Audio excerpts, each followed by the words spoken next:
Hey everyone, I went out for a walk today.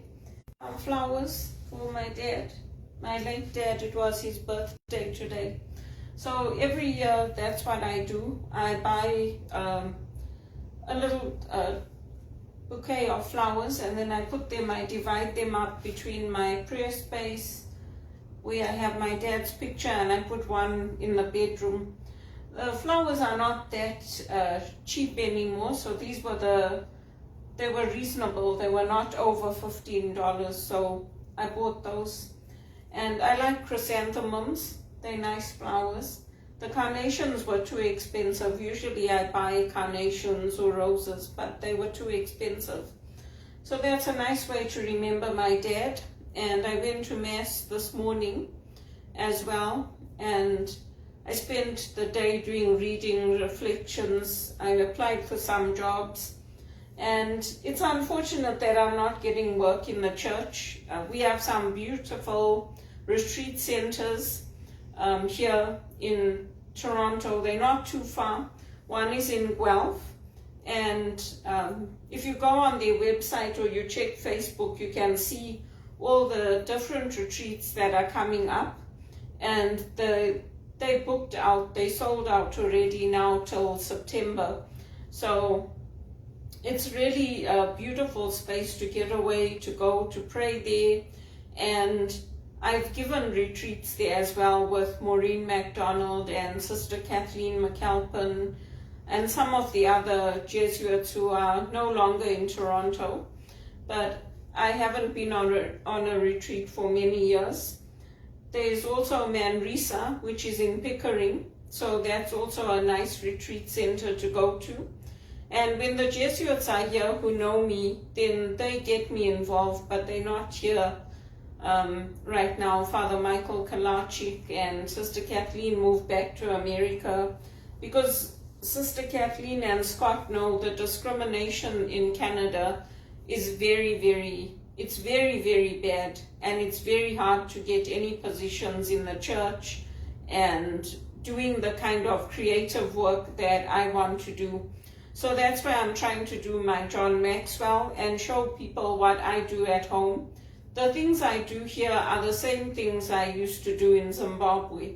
So I used to go with my grandmother to the graveyard to clean the grave, because that's the final resting place. We used to clean the grave and then put flowers, change the water from the old flowers, and just make it nice, because that's the last resting place of our dearly departed. And then at home, we used to put flowers near the picture frames. And that's a nice way to do it too, because after all, you're not going to go to the graveyard every day. But if you have a picture frame at home of your loved one, or, you know, something that reminds you of them, you can put a picture on your table and you can put flowers there, or you can put something on a day like today where you remember that, oh, today would have been my dad's birthday and he would have been here celebrating with me. So normally on his birthday, I go out and I buy a piece of cake and I make a nice cup of tea and I have that as well.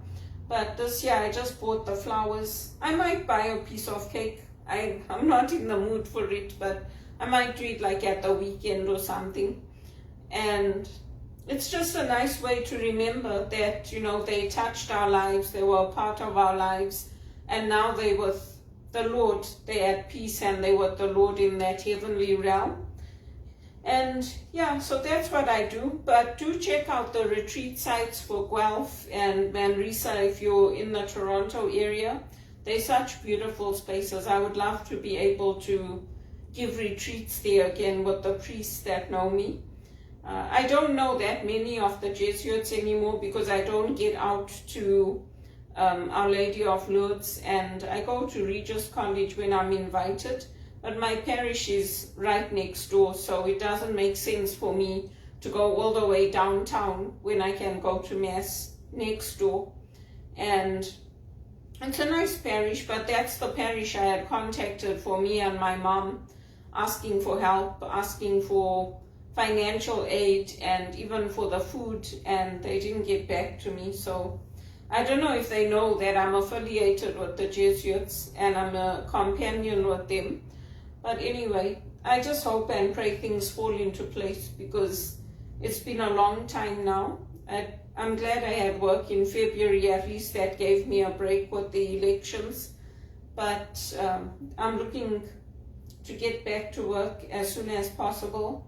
And whatever I do here at home, like trying to showcase my skills, what I would do at a retreat site or what I can do in the church, is all ways for me to try to get the word out of what I can do, what I can offer, because that's the only way I'll be able to hopefully get something, down the line. And my cousin is training to become a Jesuit, Ricardo. So he's gone through his own discernment process in Zimbabwe. He used to be in New York, and I miss him. I didn't want him to go back to Zimbabwe, but he's happy. And out of that came his calling to be a priest. So I keep in touch with him now and again. But it's just a really nice space to be in if you ever get the chance to go. And I really like the Guelph Retreat Center that our Jesuits run. And that's one of my favorite places to go when you need to get away. The grounds are beautiful, and they grow a lot of their food and all that. The meals are delicious. I'm not doing a sales pitch, but they're really nice retreat centers. So for me, because I've had so many years of unemployment, no work, low paid wages, it's really a struggle to try to get anywhere for a retreat, to go to the retreat centers. So I do it at home, but it's not the same thing as being in that kind of space where you're away from everyone, and you have that, you can do the quiet retreats or you can do the guided retreats. And I have the skills to offer both. So I'm hoping that will change for me as well. And I am still applying for jobs in Zimbabwe, because wherever I get that opportunity, I'm going to take it and go.